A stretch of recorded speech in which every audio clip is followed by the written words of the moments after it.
All right. Welcome viewers tonight.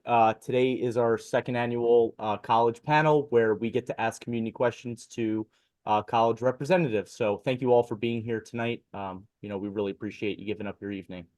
We'll introduce ourselves first before you guys get a chance to let us know who you are. Starting with Nancy Mills, Ray Lochran. Mary Jean Ryerson, Alexis Fisco. And we are the school counseling department at Vernon Township High School. And we'll start with Stockton. Hi, everyone. My name's Cheyenne Meyer. This is my second year at Stockton as a first-year admissions counselor. It's nice to be here tonight.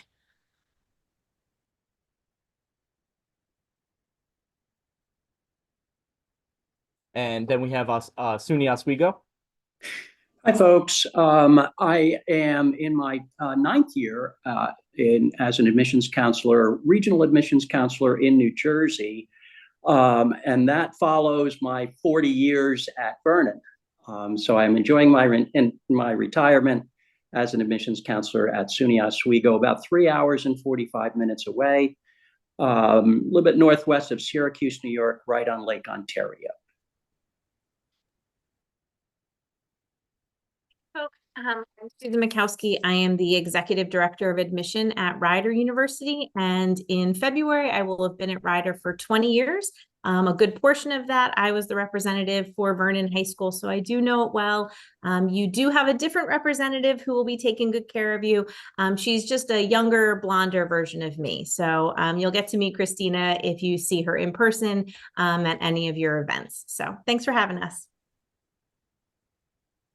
And hello, everybody. I'm Craig Broccoli with Binghamton University, which, like Oswego, is part of the State University of New York, or SUNY. It's about 2 hours, 20 minutes or so north of you all. I'm actually based in New York City. I've covered the greater metro New York area for Binghamton for about 13 years now. So happy to be here tonight.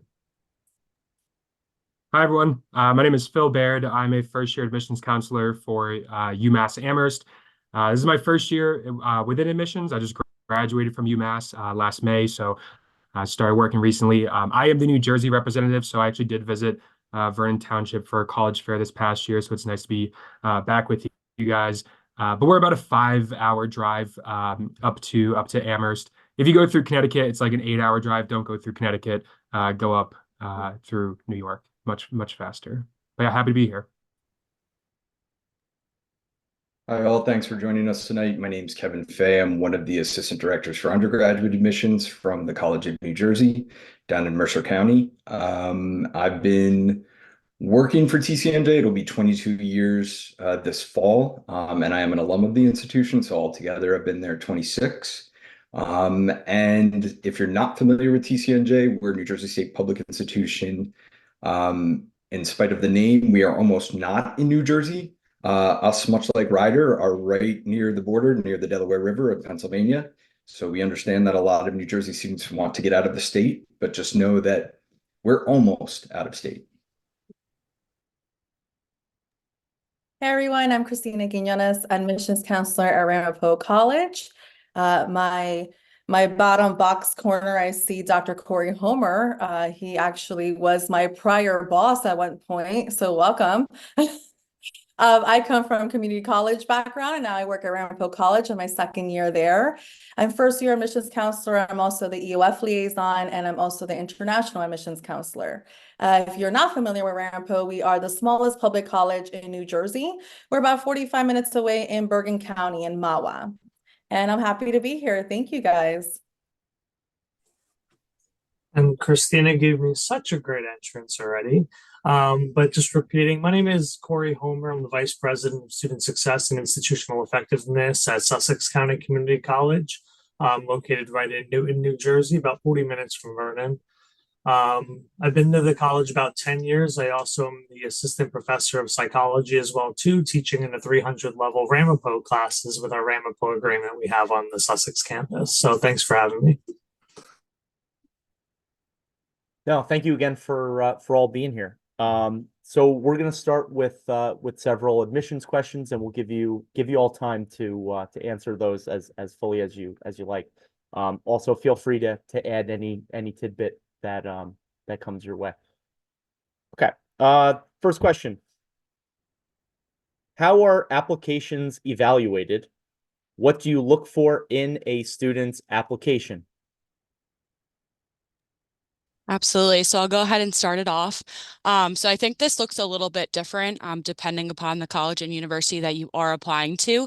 But Stockton specifically, we do require the official high school transcript, and then also we're Common App exclusive. But I definitely encourage students that are asking me what they should include on their application also include other things on their application as far as activities, letters of recommendation, a strong essay as well. The more that we can know about you throughout your application and everything that you put on there, the better. I always tell students this is your opportunity to showcase yourself within your application and let us know what's separating yourself from other people applying to Stockton or wherever you may be applying.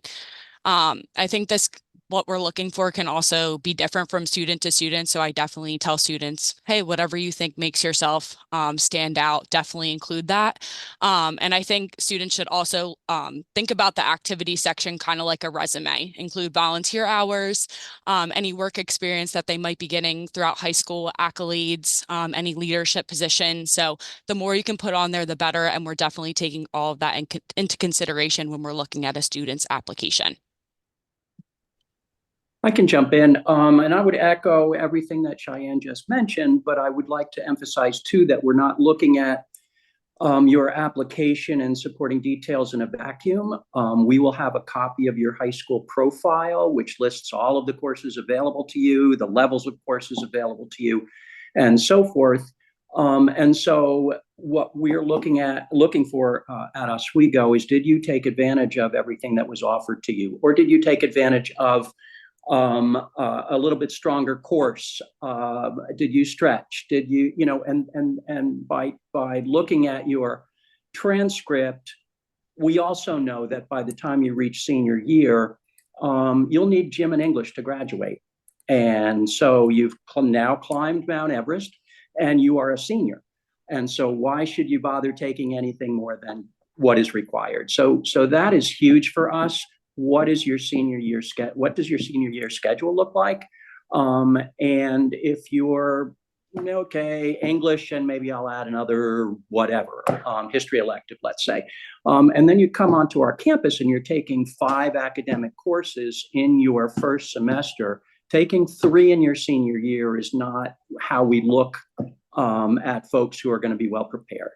So I just wanted to add that little bit. At Rider, and I think what you're going to hear at several of the other institutions that are going to answer this question this evening, we do what's considered a holistic review. So what Cheyenne and Ray just started to describe to you is kind of that. What we're hoping to do is, at least at Rider, and as you'll hear in a minute, probably some of my colleagues, I know Kevin will likely touch on this too, because we've done panels before. Is that we want to get to know all of you. So when you're filling out the application, I also like to tell students to think of it as a first impression. That initial application with just that demographic information, you may think is not as important as the transcript that's going to come along or the essay that's going to come along. But we need to get to know all of you. So please, as you are filling things out, please fill out everything that's being asked. The more we can get to know you, the better we can make that decision on you and kind of evaluate all that's gone on in your high school career, whether it's inside or outside of the classroom. So the holistic review is going to take into account everything that you've experienced, that essay, the letters of recommendation that you're going to submit if a school requires them. Most importantly, the transcript, because that is what's going to set you apart academically and let us know that you are prepared to go on to college at our institution and perhaps in the major that you're considering. So we are going to evaluate that. Possibly test scores. We're going to talk about test optional in a little bit. So schools might have that as an option for you. And of course, what you're doing outside of the classroom, because we'd like to see what type of student you'd be in our community. What I think I want to make certain that you also take away before I hand it off is that every school tonight is going to do things perhaps similarly, but they're all going to be a bit different. So you best ask each school that you're truly considering how they're going to handle it before you make an assumption that just because Ryder does it one way, that the school up the street, TC&J, that's literally 10 minutes from us, is going to do it the same way. We're probably going to be similar, but I guarantee we're going to have a little bit of a difference. So that would be the best advice I have right now. And that was well said, Susan, about how the holistic piece comes together. And you saw from at least 3, now 4 different examples of schools, how they're going to look at it. As a larger university, we do look at students based on the college within our university of what you're applying for, engineering versus business versus nursing, or the arts and the sciences. And that is one level of review that happens, everything being equal, holistically reviewing you as an applicant, as an academic. And I will stress for Binghamton, and particularly, while we do look at everything, your transcript, your 3-4 years of work is our best analysis of, are you going to stay at our campus? Not just are you going to get in and fit in with that incoming class, but are you going to be there come sophomore, junior year? And meaning, is this academically the right place for you? So we do put a fairly large emphasis of where your academic trajectory fits with our incoming class of that year. So that was the one other sort of emphasis I would say we do at a bigger university. Probably similar at UMass, but I'll pass it along. Yeah, to continue off of that, I mean, UMass is I'm looking at the other schools here. The largest school on this panel, we have 23,000 undergraduate students. So again, we're looking at students within individual majors, right? So every major will be compared against the other students who are also, applying for that same major, right? Chemistry gets compared with chemistry students, right? That's much different than a business field and business career and business major, right? So different majors definitely do have different requirements, which I think we're going to get into in a little bit. So just, definitely make sure to reach out to us, about the specific major requirements, and then other, other universities as well, if they have different requirements for specific majors. But again, just to kind of like reiterate what everyone else said, we do read in a holistic sense, right? So we look at your transcript, we look at your GPA. We want to make sure that you're taking, difficult classes, that you're challenging yourself in high school, right? But you're also, doing well in those classes, right? And we want to see that you're involved in your community, your school community with extracurricular activities, but then also your local community, with volunteer and community service, and that you have a job outside of school, or you don't have any of that stuff, because every day you go home and you take care of a family member, right? Like that's also an extracurricular activity. So again, it's not one thing that gets you accepted to UMass. On the other hand, it's not one thing that gets you denied from UMass, right? But again, it will be different depending on the different majors. Some are far more competitive than others, but again, I think we're going to get into a little bit of that later on. So I'll pass it on to Kevin. Rather than repeat anything my colleagues have already said, I'll just provide 2 overarching kind of themes that have already bubbled up here, and then I'll add one additional factor that I don't think has been especially highlighted here. Those 2 themes are overwhelmingly, at least in my opinion, that one, you're providing evidence within your application materials of how you're preparing yourself for college level academic work. So we want to be confident, as was already stated, that if we admit you and enroll you at our institution, that you're going to thrive at our institution. And then 2, what kind of evidence are you providing that articulates what kind of a campus community member you will be? Because throughout your undergraduate career, especially, you're spending just as much, if not more time outside the classroom as you are inside the classroom. So especially if you're considering a residential campus where you'll be spending all of your time, we want to know how you're going to be influencing your peers and how you're going to be influencing our campus culture moving forward. And then the additional factor that I'm not sure has been especially highlighted here and will by all means vary from one institution to the next, and you'll probably hear this a lot tonight, is demonstrated interest. Not every school tracks demonstrated interest, but for those that do, it can have an impact on your ultimate admissions decision. And by demonstrated interest, what that really alludes to is, to what degree have you tried to connect with our college or our campus community? And how have you articulated what you're familiar about our college that makes you confident that it's truly going to be a good fit for you? and that you're a good fit for us. At Ramapo, it's similar to what everyone else has mentioned. We review your application holistically. So we look, of course, at your transcript, your GPA, your senior year rigor. We do look at your extracurricular activities.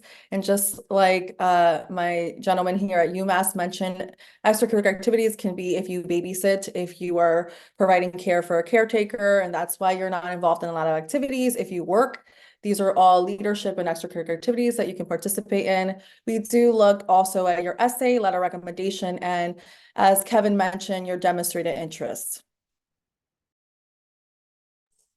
And I'll make this very easy from the community college perspective. We are much different than everybody here. So our application can be completed in about 5 minutes, actually, online. We have rolling admissions as well, too. No recommendation letters, no SAT requirements, and we'll get into that. We try to make it as streamlined and straightforward as possible as an open access college to make sure that we're providing opportunities for all of the students that attend Sussex. About 3,000 students, 10 different states, 14 different countries just this past year. And so we really love the diversity of our college campus, and we like making sure that it's easy as an open access community college. Again, we have multiple sub-sessions too. So like spring semester just started, we have a session starting in 2 weeks and another session starting in another 2 weeks. So with that rolling application, it helps students get in when they're able to. So.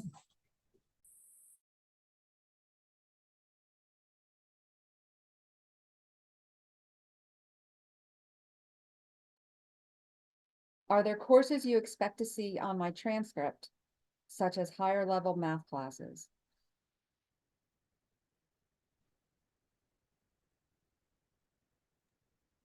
Yes, definitely, especially if you are somebody that's looking to go into something in more of a math or science specific major. We do like to see students challenging themselves in those courses, and definitely throughout the 4 years, as well as we talked about a little bit before, going into your senior year, and even your junior year, if you are a student that's looking to go into a major that is more specific in math and science, even if you could enroll, if your high school offers a dual credit course, that's going to get you a great experience while you're still in high school to get that experience on a college level course. So I definitely try to recommend students that they do have that opportunity to try to take advantage of those opportunities while they're in high school, especially for Stockton too. We're extremely transfer credit friendly. So it gives students the opportunity to be able to take those courses while they're in college, earn college credit, and it's also at a significantly discounted rate too. So we definitely do look at that specifically at Stockton.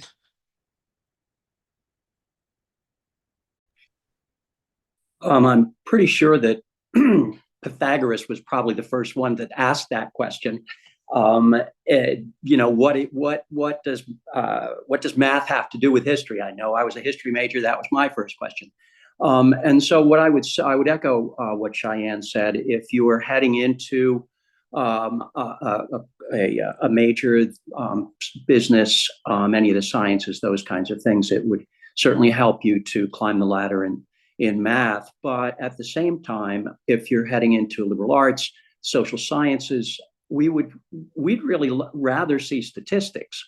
If you're heading into those majors, we're also not going to say you didn't get to AP Calc and so you can't major in engineering. But at the same time, you're always going to be pedaling twice as fast.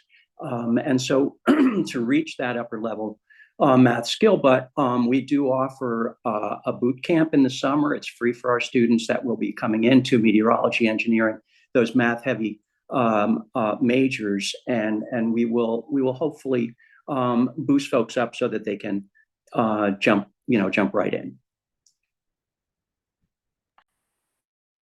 So at Rider, it will depend on the major of study that you're planning to go into. If you're in anything in our School of Science, Tech, and Math, there's going to be a minimum of pre-calc in our math requirements that you have to have completed in order to be considered for those programs. A minimum of 3 years of lab science. But then if you're not in that particular area of interest, we would just still like to see those traditional 4 years of English, We'd still like to see that you've continued on your math through your senior year, but we're a little more understanding in that. And that you've taken 9 other academic classes. I think Ray was the one that mentioned earlier that your senior year should not be the year to just take gym, health, English, come in late and leave early, because you're not really setting yourself up for success for the start of your senior or your freshman year of college.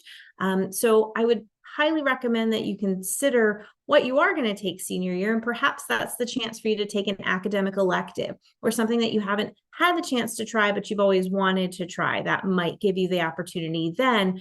But just keep in mind that you still want to be academically involved in your curriculum so that when freshman year comes, it's not a shock to your system. And I believe somebody else has mentioned that we don't just want you to start as a freshman, we want you to complete those 4 years and, continue on. So challenging yourself is great. We love to see that if it fits you and it suits you. Just because your neighbor takes a certain curriculum, that might not fit you best. So having those conversations and discussing, hey, I didn't do so great in honors. Let's take class. Ooh, let's talk that through before we try that and get approved for that. So what's going to suit you best? And then what are the colleges looking for so that you're sure you're on that right path? Be sure to ask us. We'll tell you so that we don't accidentally, you aren't set up for whatever admission criteria we actually need. It's easy to follow Susan, Ray, and Cheyenne because I can say, yes, I agree. And that makes perfect sense. The expectation, the question is, what do we expect? And we expect what we normally see. And that's where I think as students, you have to think about what is the right academic trajectory for you and what are the schools you're looking at college-wise that you're going to succeed at. And your transcript, your years of study should reflect what you're expecting to get into. So well said, Susan, about making sure you have a prepared senior year. But yes, 4 full years of full credits of courses is what we want to see. We often are seeing students at the highest level of academic rigor. So in this case, getting up to the AP level throughout their curriculum, but generally by junior, senior year is perfect. The only caveat, and you might hear this from colleges out there, computer science, engineering, which are very heavy with math from the start. You definitely, I think it's been said before, want to make sure you're at least calculus ready for the start of college. Yeah, so there's a couple of different programs that we have specific required classes. If you're interested in anything within business or computer sciences, you do have to have strong grades in your math classes, and you also have to take math through pre-calculus. Right, so senior year, you could be taking pre-calc or you could be taking calculus, but we do need to see one of those two. And by strong grades, I mean like a B plus or an A, right? That's what we're looking for. If you're interested in anything within engineering, and if you are, definitely check out our website. We have 8 different engineering programs, all separate majors. We do require through pre-calc, we require chemistry and physics. So again, you have to have those. If you don't have, those specific required courses, unfortunately, you won't be admitted, right? Because those are our requirements. And I would just like to reiterate what Susan said about the fact that not everyone is an AP type of student, right? When I was in high school 5 years ago, right? Like I didn't take AP classes. The max I took was 2 honors classes every single year, right? That was it, because I wasn't that type of student.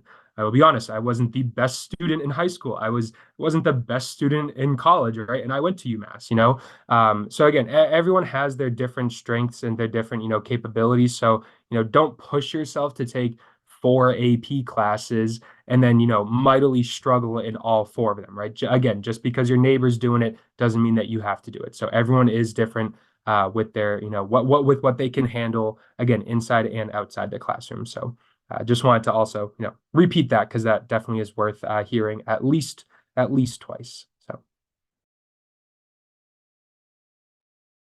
as was already mentioned, the deans of both our School of Science and our School of Engineering do look for calc readiness from our most qualified applicants applying to programs and degree programs within either of those schools. So we do look for that. But one kind of thing to just keep in mind when it comes to course selection and deciding for yourself what courses you want to continue to take through senior year. I'm sure many of us on the call tonight have incoming placement exams to place you into introductory coursework. And that may vary what exams you may have to take as an incoming student. But I know we get a ton of calls in the spring when students are deciding about enrollment or getting ready to start coursework at TCNJ, and they're realizing that they have to take a foreign language placement exam, a math placement exam, and a writing placement exam as an incoming student.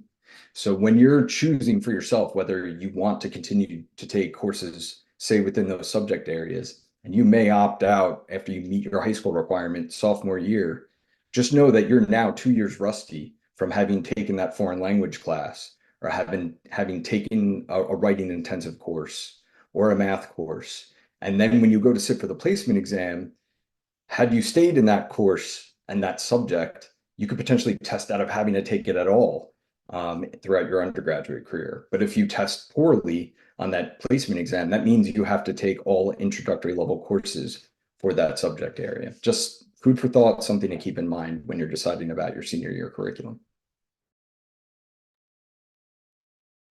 Everything has already been mentioned, and coming after Kevin is always great because he gives all the good info.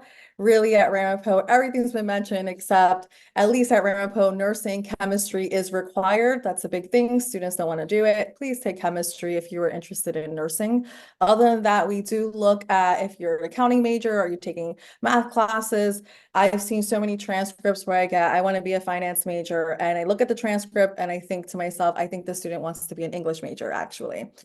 So please make sure that your grades and classes align with the major that you're interested in. And this is when your demonstrated interest will come into. If you are interested in finance and you never took any finance classes or math classes, and you just figured out your senior year, I'm interested in finance, contact the admissions counselor.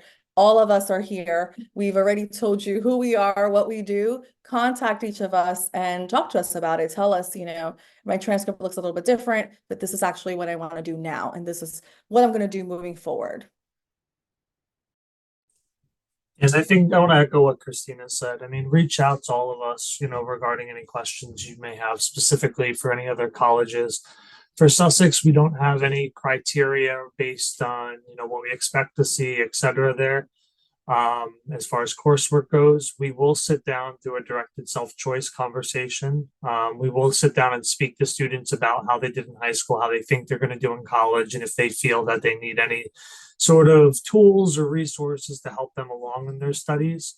As a first generation college student myself, meaning that I was the first one to go to college in my family, it's really big that we kind of get that message across, and that all of us are here as resources to help you. And I tell folks, I was just at, a partnering school today, that, we're we're lucky we're the kind of the hometown community college. And with that being said, though, I mean, for us, stop in, ask questions. If you want to go to UMass or Rider or Ramapo, we'll help you get there. If you come to Sussex, great. If not, great. As long as you're doing something and you're getting the direction you need and the resource, and you're reaching out to your available resources, please do that. So.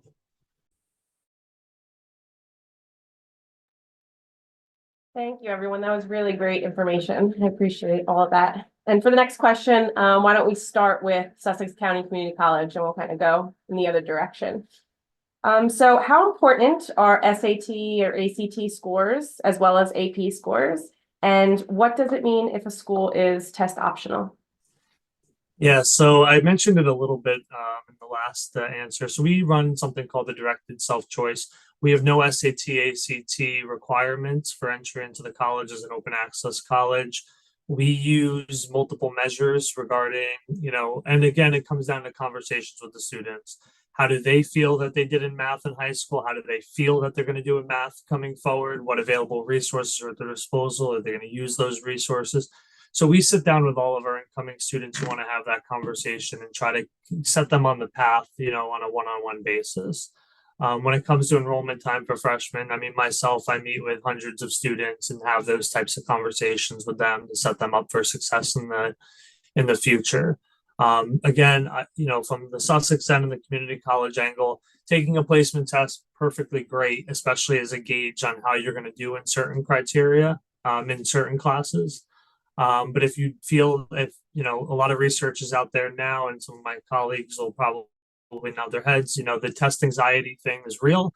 And that if some students have some issues with taking high stakes exams, the community college, we don't require any of that. So that might be a good option, at least start. Oh man, I don't get the benefit of going after Kevin.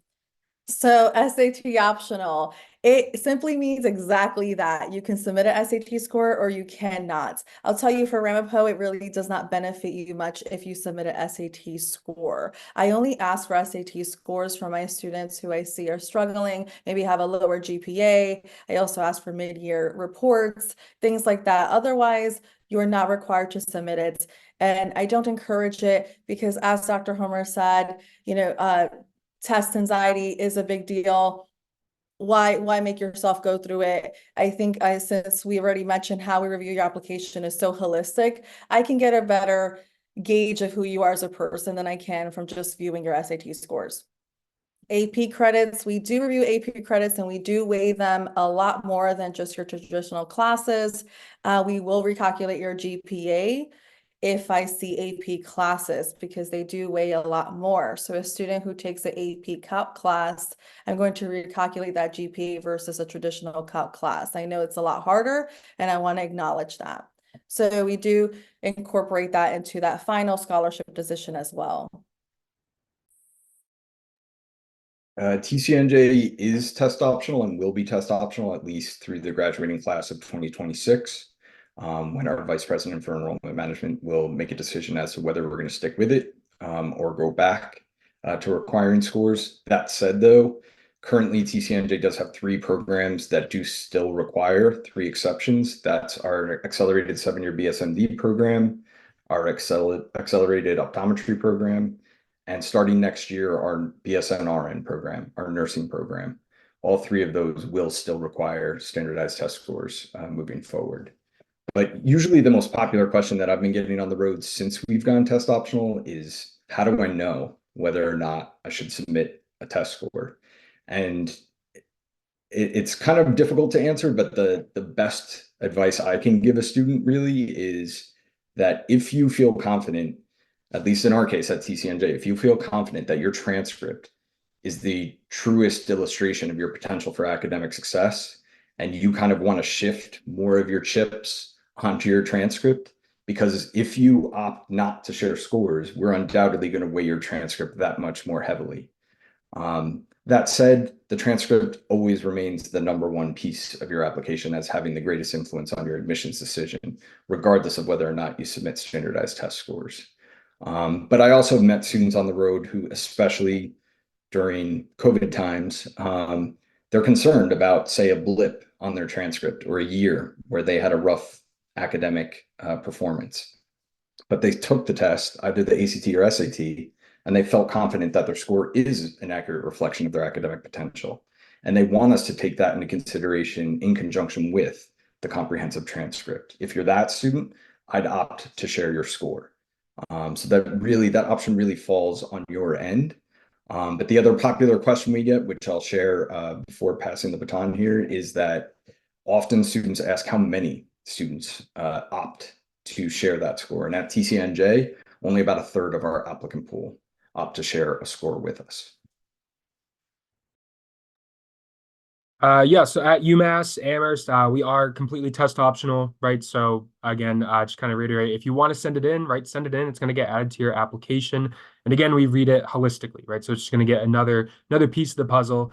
If you either don't take the test or you didn't do, as well as you had hoped, just don't send it in to us. And then we will look at everything you did send it to us, right? So truly test optional. As far as AP scores, we'll add, I guess, AP classes. Again, we will, weight those, courses differently. We're going to give extra, points when we're recalculating your GPA on your transcript. But the actual AP test really only comes into play once you're actually at UMass, and it can satisfy some general education requirements, right? So we don't really look at the test, right? It doesn't really matter what you get on the actual AP exam. But if you do get a 4 or a 5 on the AP exam, those will satisfy general education requirements, right? So you take AP US history and you get a 5 on the APUSH exam. that'll satisfy your history gen ed requirement. So that's just one last class that you have to take as a student at UMass. But as far as, admissions to it, it's really just when we recalculate your GPA, we're given those extra points for those AP courses. Very similar. We are test optional, and the question is, how important are the test scores?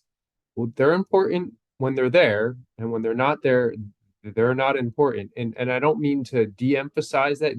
I often recommend students who are looking at schools like Binghamton that you probably should take the exam, SAT or the ACT, or both if you have the time and resources to do that. And if you've done well or feel confident with one, take it again. Most colleges will actually put together your highest combination or super score. We're looking for the positive outlet there, right? If you've done well, we're going to look at that and see how that reflects on the other side of your academic review. But it's totally your option whether you want to submit that or not. And that's just something I want you to reflect on without getting too far into the noise, right? We get often caught up in macro data, like how many students submitted, what percentage got in based off of that.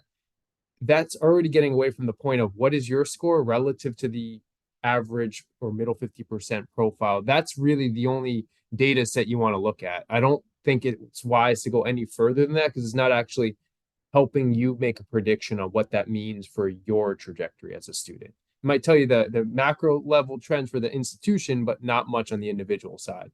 So just try to stick within that and certainly listen to with your counselors, and they can give you some support based off previous years and give you some advice there. But that's where I think test optional allows us to dial back some of the pressure around where testing fits into the admissions review process. So I like being on this end of things because everything is totally a ditto, right?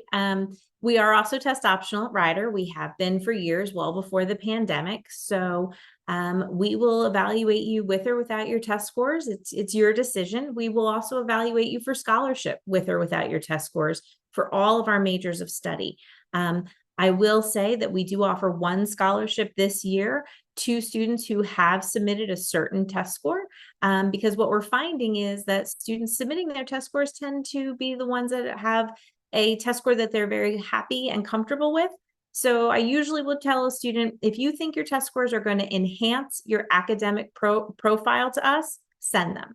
If you don't think it'll enhance your academic profile, don't send them. But to Kevin's point, all I have then is your transcript, and I will spend even more time being focused and concerned on. And in our case, if you're not sure whether you should or you shouldn't, we are more than happy to have you run it by us, and I'll tell you what I feel and what I think, just to kind of take some of that nervousness out of this process. But it's your option. And I know that's hard when you're 17 and you haven't had to make some of these decisions.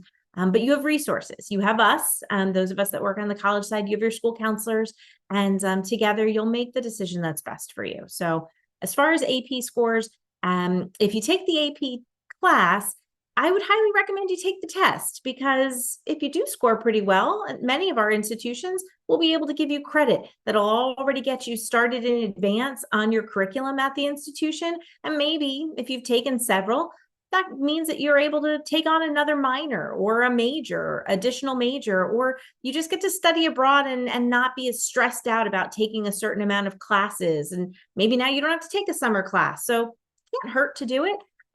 What's the worst that happens, right?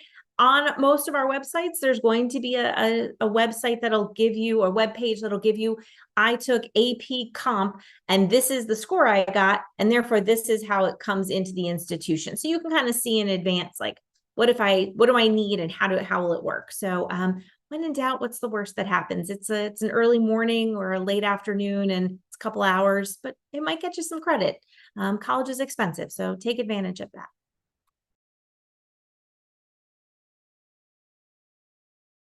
Ray, I'm turning it over to you. I'm sorry. I'm usually in bed by this time. I would just add a couple of things to that. We are test optional. SUNY Oswego has been test optional since the pandemic, not before that. But I would say that if you're looking at posted average SAT scores and you're using that to determine whether or not you're going to submit yours, remember what Kevin said, if they're getting a third, they're probably all pretty high scores. And that will raise that overall average, and you're going to see a big number possibly and say, whoa, I better not submit mine. And I would encourage you to submit them one way or another, because your stuff is coming to the Office of Admissions and not the Office of Rejections. So we're all really looking for that next nugget rather to say, wow, I think given all this information, this person will do well on our campus in that freshman year. And that's really what we're trying to predict in this process. And I think that's it. Thank you. I've gotten the question from students oftentimes when I'm meeting with students if SAT or ACT scores will affect their merit scholarship. And the answer is no at Stockton. So we are test optional, but it's important for students to do their research because at Stockton, we do have a couple different programs that do require test scores. We have our 4-year nursing program and then a couple other dual degree medical programs. So I definitely encourage students to apply early if you can and do your research before you're applying. And then at Stockton, if it just so happens where they don't have those test scores or they're not happy with their test scores, there are other options in other tracks. So I always try to have those conversations, and I do oftentimes encourage students to submit their test scores, and then we can go from there and talk about their options and then other possibilities depending upon what they're looking to do. Okay, we're going to start with Craig in the center on this one. Who should I ask to write my letters of recommendation? So the letters of recommendation, they're there to support your candidacy for admissions.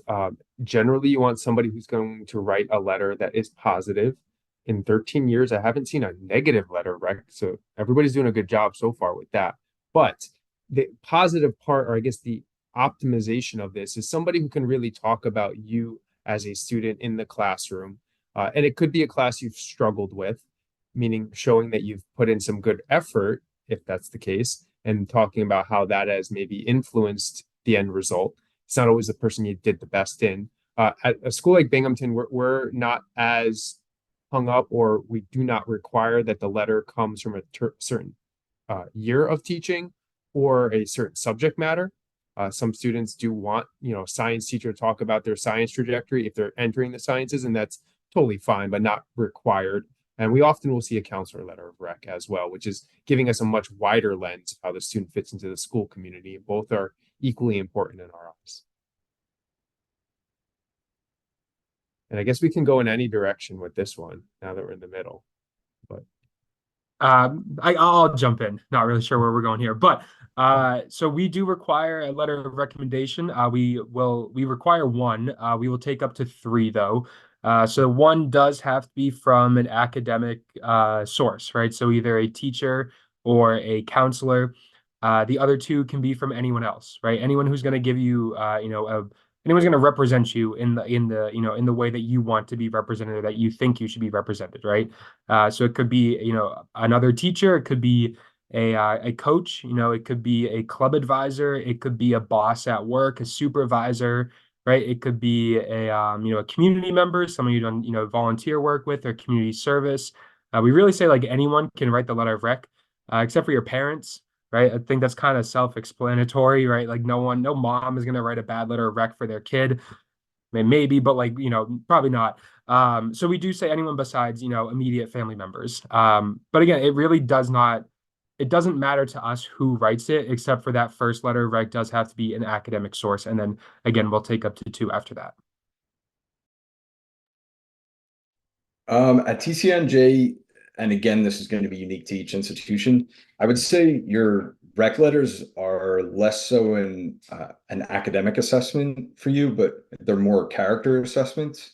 So we would prefer that you approach individuals, even if they're still teachers, or coaches or supervisors at a part-time job, whatever the case may be. We just want you to approach people who know you for you and can really articulate not only what kind of a student you'll be in the classroom setting, but what kind of a person you'll be And again, just to reiterate what I said before, but what kind of a community member you'll be on our campus. And I share that just to kind of discourage students from approaching a particular teacher just because you got an A in that class. So if you never really connected with that teacher, then odds are all they'll talk about in the rec letter is how you're a strong student, you did well in their class. But we all saw that on your transcript. So it really didn't tell us anything new. And in my opinion, that's kind of a missed opportunity.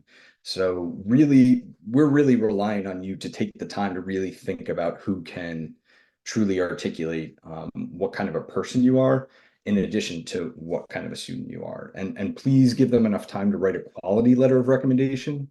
We can usually tell if you ask someone like 4 days before the deadline, and what they're scrambling to submit on your behalf is really not helping your case. So do give them enough time to put that together.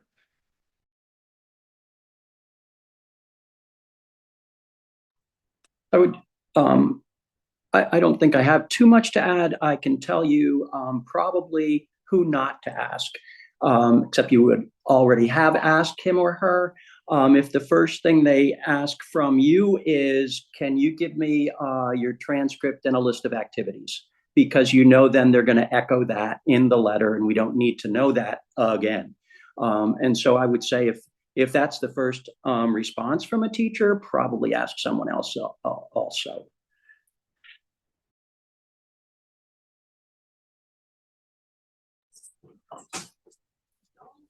I'll only add that, while Sussex doesn't, letters of recommendation aren't required, what I will say is that getting to know your professors early on in your majors from the community college end are important. So all students are required to take an Introduction Foundations for Success course that helps with the high school to college transition. Those are great faculty members to get to know for the next 2 years. Talk about your research interests, talk about academic programming, talk about volunteer activities. And then, I'd echo what everybody else said, is that I'm sure that most of us are blasted with recommendation letters at the end of each semester.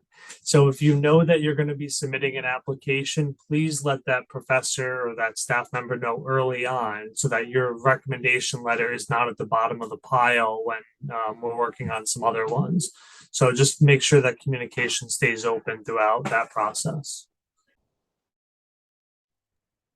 We tell juniors to ask before you leave at the end of the school year, right? You're with these folks right now. They're watching you. They're seeing you.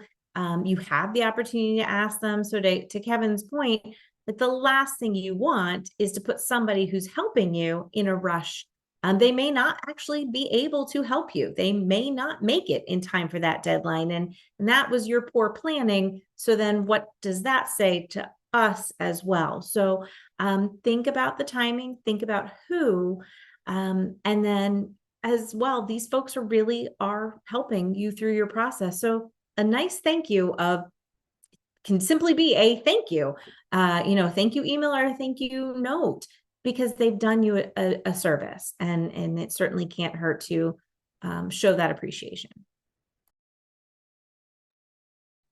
We do not require letters of recommendation, but when I meet with students and they ask me if they should submit them and how many, I typically say 2 to 3 letters of recommendation. That way I get to hear different perspectives of people that they've been around throughout their high school career.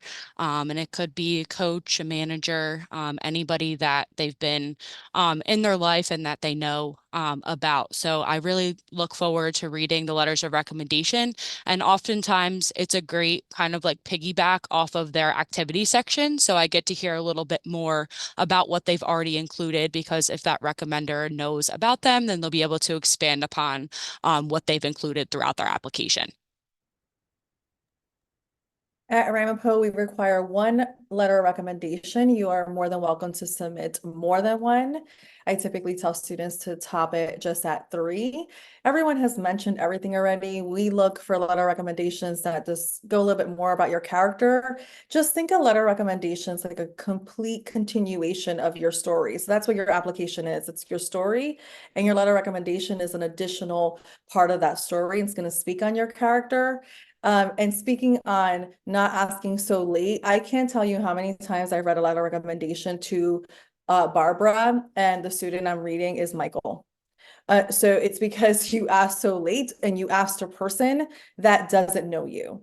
It does not have to be a teacher that, again, Kevin said it, that gave you an A. It doesn't even have to be a teacher. It just has to be someone who knows you and can speak fondly of your character that's not immediate family or your BFF in the class next to you, right? So we don't want that either. But a manager, a coach, anyone who you volunteered with, a counselor as well. It could be one of you guys, but anyone who speaks fondly of you, and please give them enough time. Do not harass them. And I think it's been mentioned already. Send them a thank you note.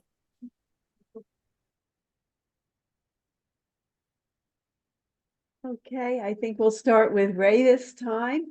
How important is the essay and what do you look for?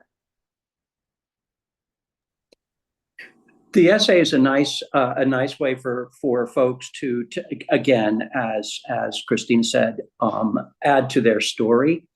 I think, and we're moving away from COVID time, but I don't think I would want to read, or maybe any of us would want to read yet another essay about the time that they were on virtual learning and so forth and so on, and how they struggled. We know everybody struggled. We struggled.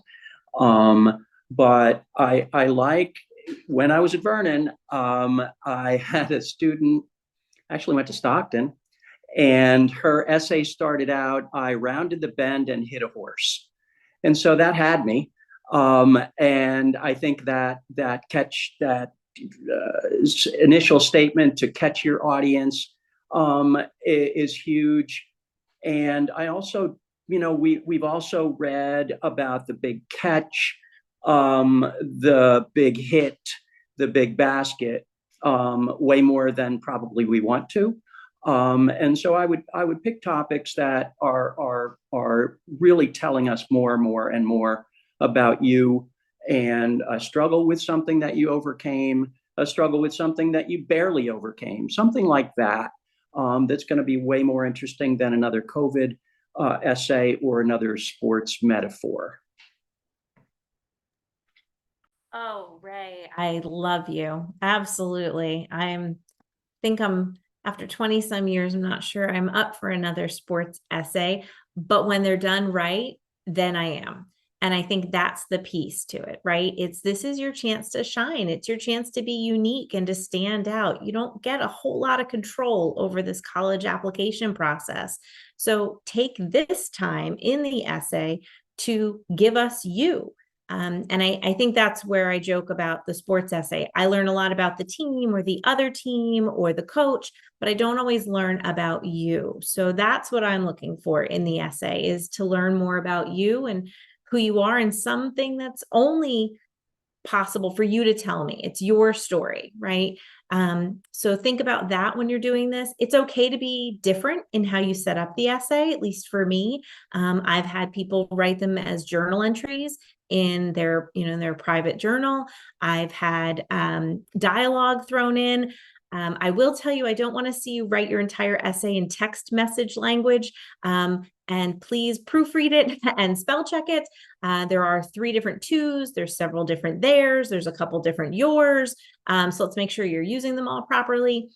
And for me, I'm also not looking for you to sell me on my school. I think Rider's a great place. I didn't go there, but I've worked there all this time. But it's not for everybody. So you don't need to tell me that this is why I want to go to Rider University, because I'll tell you, after all this time, there's a lot of R schools, and I've gotten, this is why I want to go to Ramapo or Rutgers, or when it was Richard Stockton. So just think about the impression that you're giving when you're doing your essay. Take time with it. Don't throw it together. We will know the difference.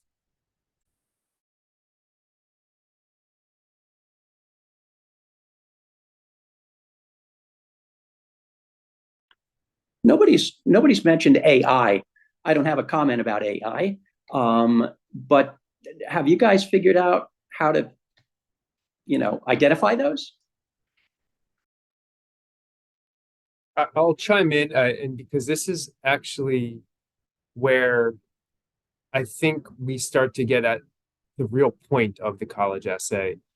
And it's not about writing something that makes you more admissible.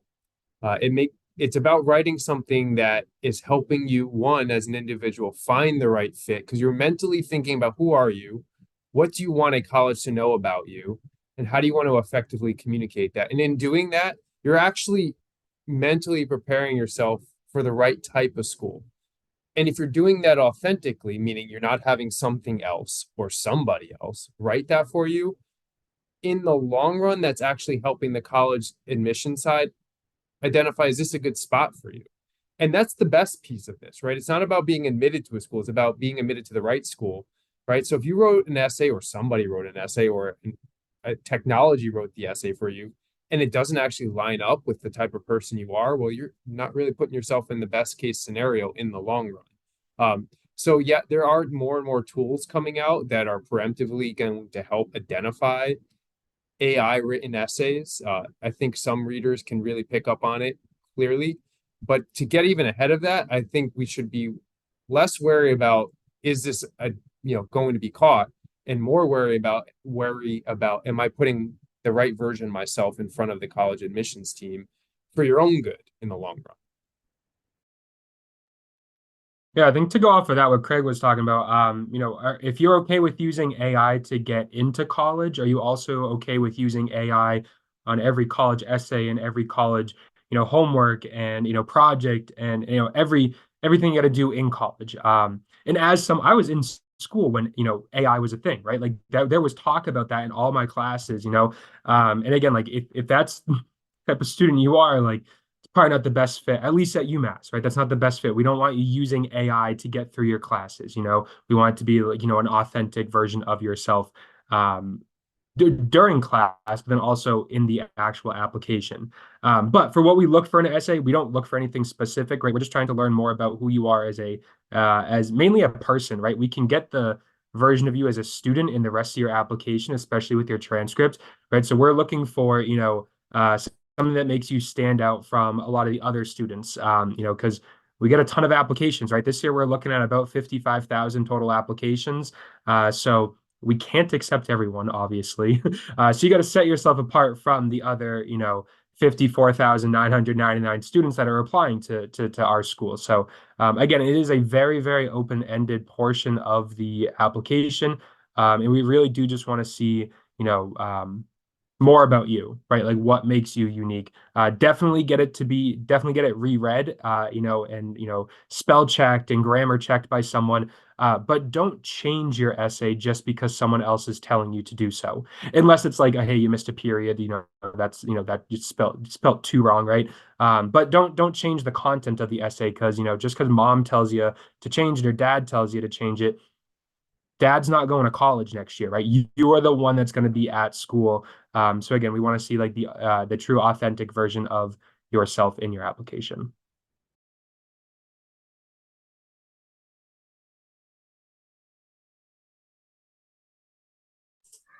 The only thing I'll jump in and say, like again, while the essay is not required again for community college, I'll note that when we talk about students transferring from community college, you're talking about comparing the students with decimal points as a difference, and what really separates you from that next person, right? And so this is a great opportunity. And again, back to using your resources, right? So, like at the community college level, all of us, most of us, if not all of us, have writing centers. So, use the writing center. Have other folks that have gone through the process read your letter to give initial feedback. It's really okay to get as much feedback and input as possible. I will mention what Phil said, don't change the letter in its entirety, but having outside perspectives on something that you've probably reread 5,000 times is important. So I think that's all really. Oh, I'm sorry, Cheyenne, go for it. No, that's okay. I'm sorry. So I was just going to say that we do not require the essay as of now, but I definitely tell students to keep an eye on that because the requirements can change. But if a student is going to submit the essay, take your time and make it as unique as you possibly can. And definitely use your resources. If you have a friend that's good at writing or enjoys writing, or a parent or somebody, a counselor within school that's willing to help you, block out your time, take your time on your essay essay and try to get somebody to assist you with that part of your application. What I like to add is we are required at Ramapo for you guys to submit an essay. When we mentioned SATs, a lot of my peers said that SAT questions are always asked of them. I don't get that a lot. I get the essay question. So many students are very concerned about the essay. And just to put it into perspective, we are aware that you are a teenager. You are 17 years old, 18 years old. We know this. You don't have to use a thesaurus until it bleeds to death. I don't, and none of us here should have to look up your words, right? We know you're teenagers. Be authentic. This is, again, a part of your story. So your transcript tells us who you are academically. Your extracurricular activities tell us who you are as a person, what you like to do for fun, and who you're going to be as a community member on campus. Your essay tells us who you are in addition to that. What do you like to do? What do you not like to do? You don't have to mention why you want to go to Rampo, why you want to go to Rider, why you want to go so forth and so forth. And I don't encourage it. I always tell students, do not put a college name on it, because I've gotten one too many essays saying, hi, I want to go to Montclair State because of this, but I'm Ramapo. Right. So they don't even stick with the R's. They just jump. I recently just read an essay that started with Montclair State and ended with NYU. That was the essay. It was not okay. It's not okay. So don't put, hey, Christina, because you're applying to Rampo. Do not put anything that's going to signify who that person is. And do not put too much emphasis on it. Don't make it too short. Don't make it too long. I actually read these essays. We are all reading these essays. I don't want to read 3 pages about anything, really nothing is going to be so interesting that I want to read 3 pages on it, but I also don't want to read a paragraph. I always tell students 5 to 7 paragraphs is a nice sweet spot. Just be authentic, be yourself. We are aware you're a teenager, and make sure you know the qualifications for every school. So like Stockton said, they don't require it, but it will benefit you if you submit it. It is required at Ramapo. I do actively read it. And like Ray said, please don't talk about COVID anymore. It's over, it's done. I cannot tolerate another COVID story. And to top that, I cannot tolerate another, my father had a heart attack. Right? There are other things. I can't imagine that everyone's father had a heart attack. You know, you could be creative, you could be fun. I recently read an essay about colors, right? Purple means this in my life when I was from middle school, and red meant this in my life when I was in high school. And then this color is going to mean this for college. It was creative. I probably will never forget it. It was authentic, and it told me about this student, and it completed her story for me, right? Because we're all meeting you. We all have that demonstrated interest, but we're not going to remember you. We're reading thousands of applications to complete your story. Utilize this essay to help us get to know you, and do not panic.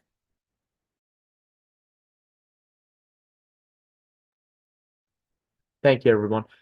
I actually think that that's a good lead up to students contacting you folks, because that is a question that we receive all the time, almost as if they're asking us to contact you. But as we all know, it would probably be best that they contact you, since I'm not going to any of these colleges anymore. So they should be the ones doing it. One of the, I think we would all agree that students come to us with new accolades that they received after they have already submitted their application. So aside from what the best way to contact an admissions rep would be, right? Like what to put in the subject line, etc., which we do help to guide them. But I'm sure that each school does have their own way of doing it. Should students send additional accolades to admissions representatives after the application has already been submitted and they have not received a response yet? And we can start with Susan from Ryder, please. Sure. For me, I will take whatever you want to send me at any point you want to send it to me. So I think, you know, that's just who we are at Ryder. I want to know as much about you as you're wanting to share, which is why I will tell students, especially on our application, if we list something as optional, it's probably not going to hurt you to answer it. In fact, maybe you should. So if you have new material that you want to send me, whether it's accolades, as you've mentioned, or it's new grades, and you just want to send them on to me before you've been admitted, or after you've been admitted, or after you've enrolled, feel free. And the best way to get to us, great question. So students hopefully are connecting with the college reps when we visit the high school or at any of the big fairs in your area or your college night in the fall. So hopefully when they're doing that, they're getting the card of the person at the table, because that tends to be the person that's the rep for Vernon. If it's not, our website is going to list all that information. So it should be easy to drop down and find who your counselor is. But when in doubt, there's got to be a main admissions email address, and it is perfectly fine to send a message to that email address. But as I love to tell students, especially if it's going to be a voice message that you're trying to leave us, I need to know who you are. So if you're emailing me or if you're leaving me a message, please, I need a name. I get lots and lots of messages from lots and lots of kids, and it's just your email address. And there are times I can figure it out. But boy, just even if you do nothing else, tell me your name, tell me what high school you're from, so I can kind of help narrow down who you are. Because I don't know how you do it, Phil, at UMass with 55,000 apps. I get 11 to 12,000, and it's still hard to keep track of everybody. So give us at least the name of who you are and where you're from. But send me whatever. I'm good with it.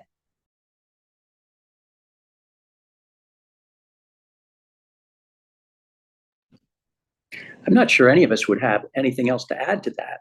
I don't want to assume that if somebody does, but we might want to move on to another question.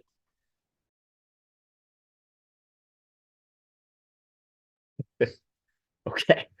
No, that's the same message that we tell our students, that there's that, and again, like Ray had said, like, you guys are the Office of Admissions, not Rejection. So no admissions counselor is going to receive an email from a student that is good in merit and say, why did you contact me? So on for Nancy. Is it important to visit the campus? One thing about that contacting, because I think this is where we do get asked, and I don't know if my colleagues would agree. I do get asked sometimes, is it okay if my mom contacts you? So I think that sometimes can be different at each school. So just as a heads up to folks, like, I'll talk to a mom, I'll talk to a dad. I know that, kids are busy, but you may want to check that. Some schools would much prefer only hearing from the student. So we do want that. That is who we're admitting to the institution. But we understand, at least at Rider, I understand if sometimes that's not going to happen. But don't pretend to be your student, I would say. I know the difference between a 17-year-old and a 40-year-old calling me. It's okay to tell me you're the mom, and we'll work forward together. So I will say that's part of it.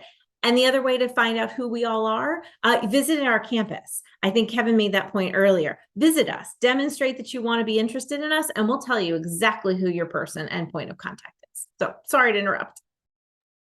Well, just to jump off of what Susan's sharing, I'm sure we're all aware of kind of the royal we in admissions work. Whenever we get a call from a parent who's talking about the essay we wrote or the application we submitted or the materials we're gathering.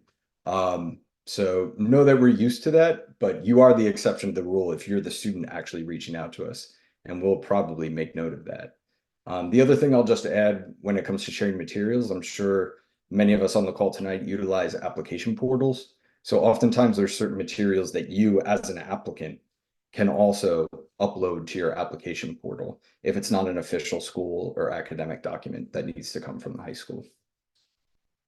Just to jump into that before we move on, again, we don't care if it's a student or mom or dad or guardian or whoever that's reaching out to us. I would suggest that it should be the student. Again, you are the one that's going to school. You're the one that's attending classes next year. I do know professors that, if your mom emails the professor when you're actually at UMass saying like, hey, Phil's a little sick, Phil's not going to come to class, that doesn't fly with them, right? So again, like, you're the one that's going to school. I feel like I'm kind of beating a dead horse, but like, you should be the one, the student should be the one reaching out to us. I'm not gonna like ignore an email if like a dad emails me, right? I won't do that, obviously, but again, like, you're going to school, so it should be the student. The only thing I would add to that is that I think we would all prefer, especially when you do visit campus, so kind of segueing into that campus visit, is that sitting down with mom, dad, and the student is always helpful. It's important to remember that it is a trying time for parents as well, right? Letting their student, making sure their student feels safe. I know that myself and our team meets with hundreds of parents with their students every day or every week, and we get to ask all the questions all together, right? And if Sally's here and knows that mom feels comfortable, Sally feels more comfortable, or vice versa. So whenever you have an opportunity, to sit down with your parents and the admissions counselor, our team, or whatever team, it's important to have that conversation together. And so I'll just make note of that, outside of the email communications.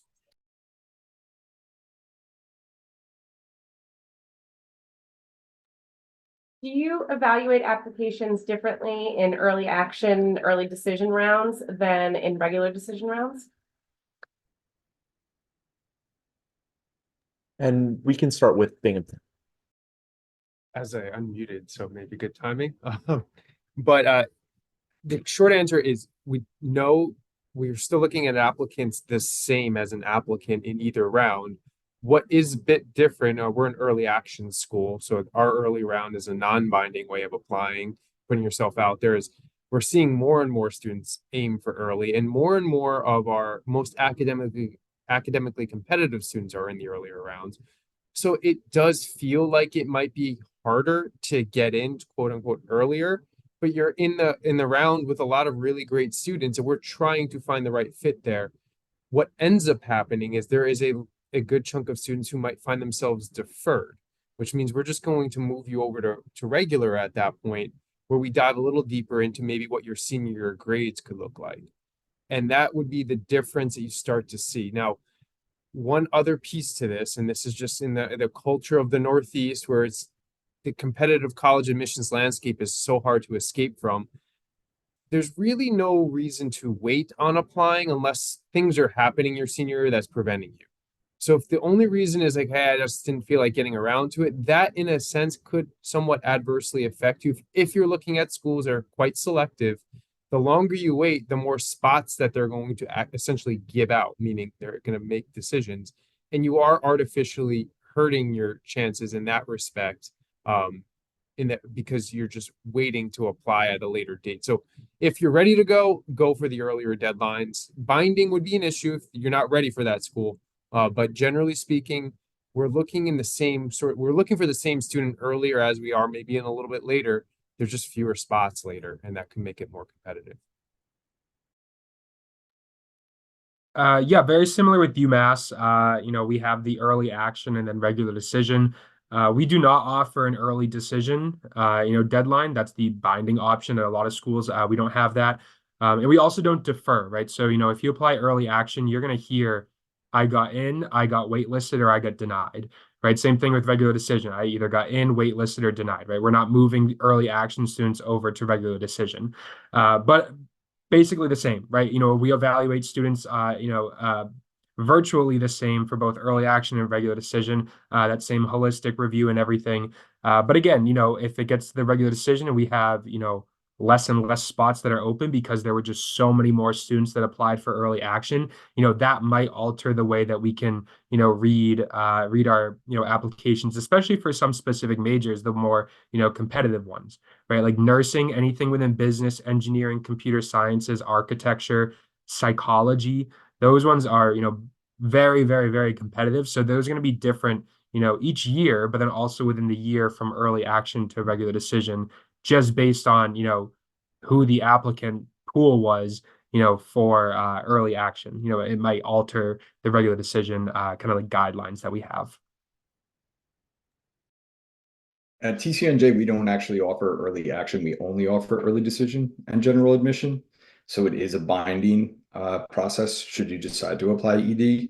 And as a school that does weight demonstrated interest, frankly, there's no stronger way to demonstrate your interest than applying early decision. All that said, I completely echo what Craig just touched on, is that early decision is not for everyone. Meaning if you or your college search supporters or your family are not in a position at that time to fully commit to an institution and you want the freedom to be able to choose from various institutions, then an early decision may not be the best option for you. But technically, we do have a higher admit rate for our early decision applicant pool versus our general admit pool. We do not offer the early action, early decision, but we do have instant decision days on our campus, and then our counselors do go out to high schools for on-site instant decision days. So that does allow students that are seniors looking to apply earlier to get to sit down one-on-one with one of our counselors and then be able to receive a decision on the spot.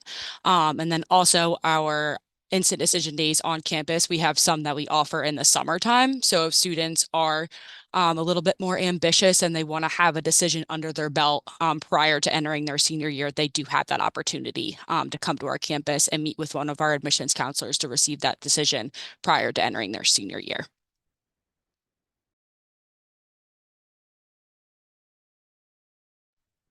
At SUNY Oswego, we have an early action option. Early decision melted away, I think, about 10 years ago when my son applied to Oswego early decision.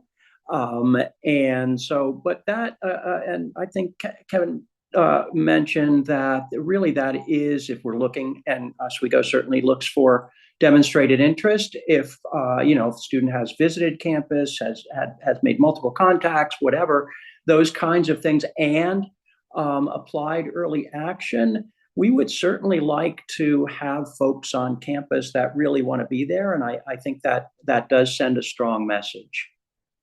Our deadline is November 15th, and then regular decision is January 15th. But if we still have spaces beyond that, certainly we'll take applications beyond that.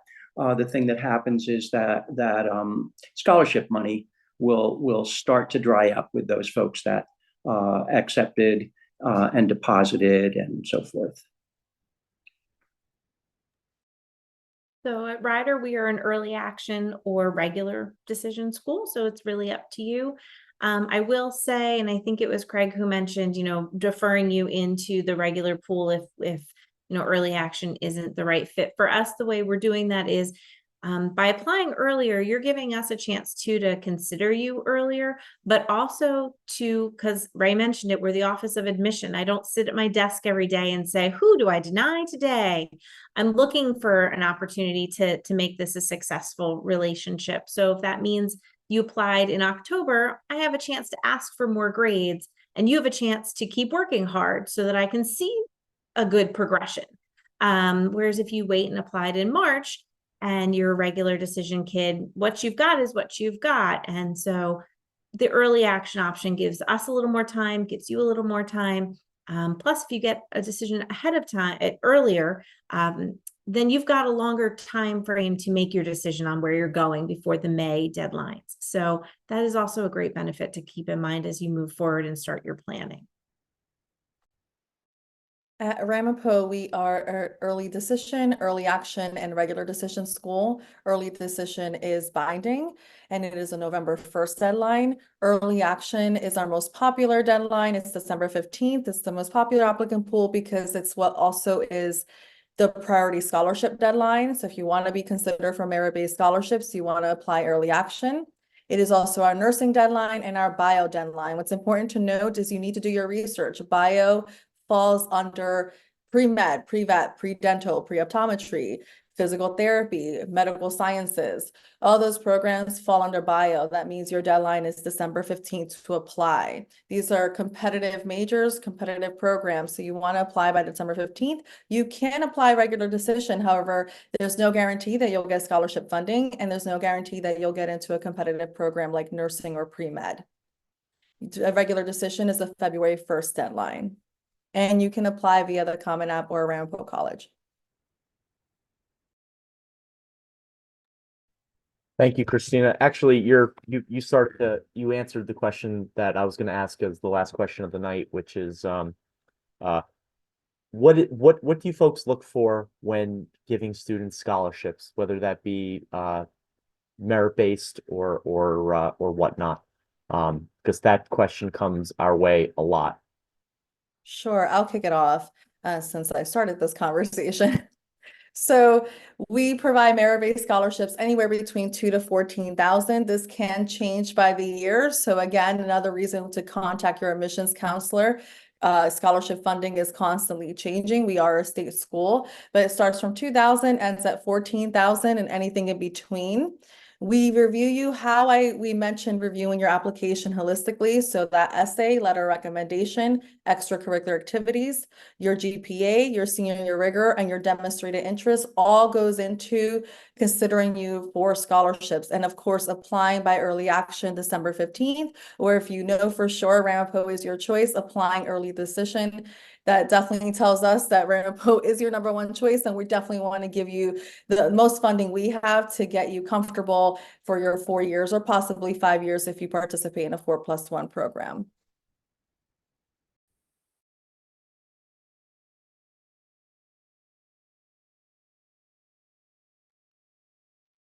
Follow with, in general, at Binghamton University, there is some merit scholarship available, particularly for students who are coming from outside of New York. And I know you're just over the border there, but that could actually help students who are doing exceptionally well, which I would say are at or above some of our incoming academic averages, which are quite high. So you got to be doing well wherever you're at. Could actually bring you into somewhat close to an in-state cost of attendance would be via a merit scholarship. And that's prior to, any financial aid that you may be eligible for on a federal level, that many of our students may qualify for as well.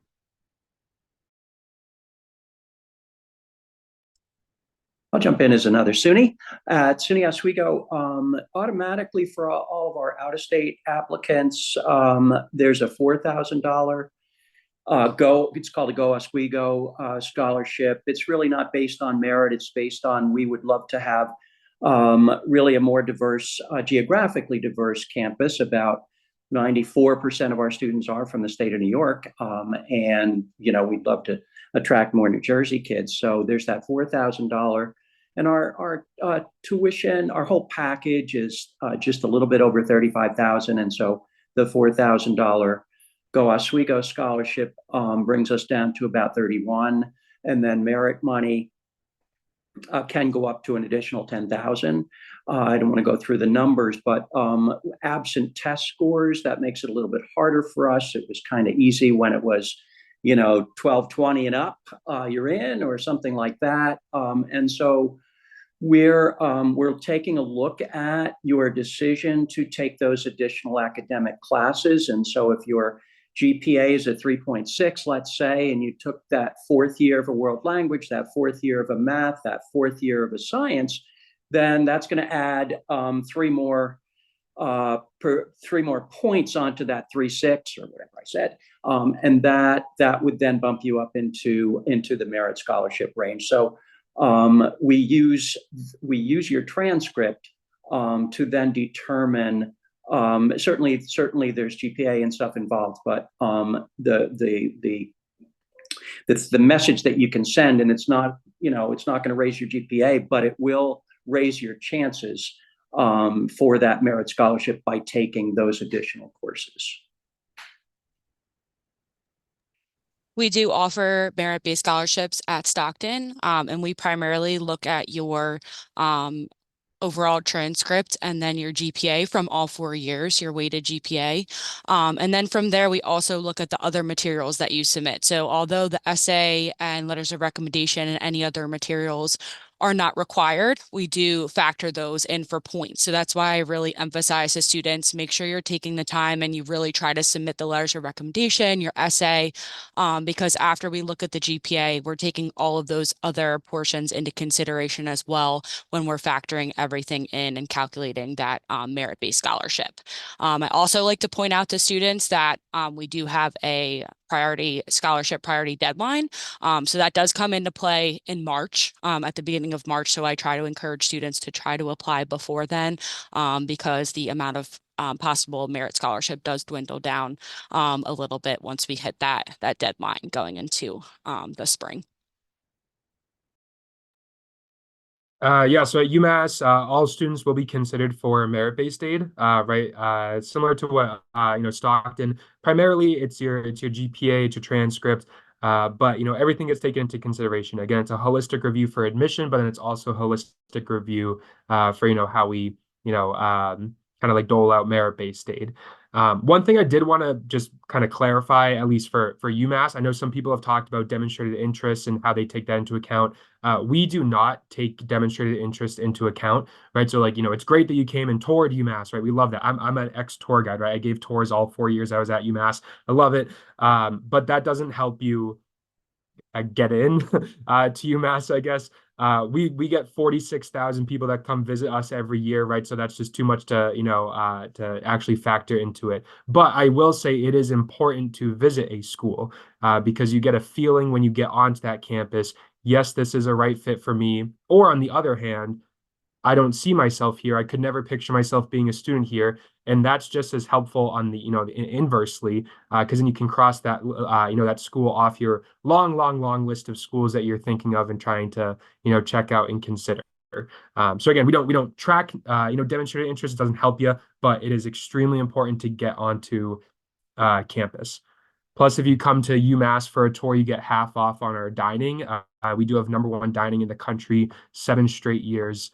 So the food is pretty decent on campus. So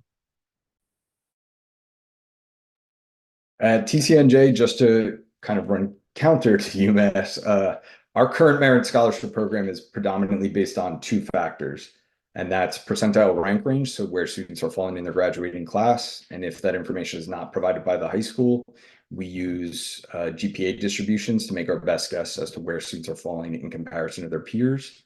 And then the second primary factor is demonstrated interest, impacting scholarship eligibility. There is no separate process for students to be considered for that, though. So at the time of application review, if you're found to be admissible to the institution, then the counselor reviewing your application at that time will determine, are you meeting the minimum benchmarks to qualify for a merit scholarship award? And if you are, it will be in your letter of admission. So you'll know immediately upon admissions decision release whether or not you've qualified for a merit award and what that merit award consists of. All that said, though, we do have other scholarship programs like our Bonner Community Scholars Program, which is based on service experience and leadership experience. You do independently apply for those kinds of scholarship programs, but we in admissions facilitate our overall general admissions program. And then the other thing that I'll just plug is for any prospective transfer students, if you opt to attend a New Jersey community college first, we do obviously honor NJ STARS program. And then we also have a new scholarship program for students earning a full associate's at a New Jersey community college. If you're meeting the minimum GPA requirement in order to be in the running, then you can qualify for additional merit award that you would know at the time of admission as well. And at Rider, similar at the time of admission, you have been evaluated for not only admission to the university, but whatever merit-based scholarship you're going to qualify for. So it'll all come out to you at the same time, whether you're a first-time freshman or a transfer student, and it is based on our whole review of you and everything that you've submitted to determine where on those scholarship ranges you're going to fall. But thankfully, Kevin brought up something that I hope students will explore at our institutions if they're offered. We do also offer the Bonner program at Rider for community service. We have a leadership scholarship that you can apply for. If you're going out for any of our arts related majors, we don't have a separate talent scholarship. Your talent is based into your overall scholarship, but other schools might have a separate talent-based scholarship. We do have something similar. If you are coming from out of state, there's a potential for additional aid. So beyond just that merit-based aid that's going to be factored on perhaps, your academics or the demonstrated interest at TCNJ's point, or not at other schools, there could be other opportunities at our institutions that we're going to encourage you to consider, but you'd have to do a little bit more perhaps. So take advantage of them, because sometimes there's just not a lot of kiddos who are applying for those. And so you might have a better opportunity for it than somebody else because you took the time to go forward with it. And I'm certain that that is something in your community as well, that your school counselors will present to you about scholarships that the Kiwanis Club or the Rotary or, the band parents might offer. It can't hurt to go after it. It could mean another $1,000 here, $500 there. So yes, it may be a little bit more work, but college is an investment and it's a significant investment. So why not gather all of that free money because of good stuff that you've done to help make this a little bit more affordable for you and your family? And that would be derelict if I didn't put a community college spin on the conversation. I was giving a presentation earlier today, and I just said, students today are so fortunate in New Jersey right now. The amount of financial aid opportunities that are made available to students to go to school. At Sussex, for instance, and this is similar to the 18 other community colleges across the state, over 72% of our students graduate without paying anything out of pocket. Not only the Pell, not only the TAG, but the Community College Opportunity Grant has allowed students to go to community college for free if their parents were within a certain threshold. The NJ STARS program, top 15%, the Educational Opportunity Fund program, and that's on top of the normal Pell and TAG that you'll get in the state. And then, on top of it, we offer about $250,000 in scholarships at the college. For individual programs as well too. So students are extremely fortunate, but the key to unlocking all of that really is the FAFSA. And that's something I cannot harp more is make sure you're completing your FAFSA. And if mom and dad say you're not eligible, complete it anyway. It's free. I wanted to say it's not as time consuming now, but now it's super time consuming for the next few months. So until they can work out all the kinks, but it's going to be a smooth process. And again, you fill it out and see what you're eligible for. There's no harm in doing it. But the only harm is the opportunity cost in not completing your FAFSA. So please make sure that's submitted, make sure that's in, and then it gives access to all of these fine institutions to see what you're eligible for at these institutions. So. All right. Thank you, everyone. We've hit our 7:30 mark on the button, so I know that you all are constantly traveling, so I really appreciate that that you gave us your time tonight.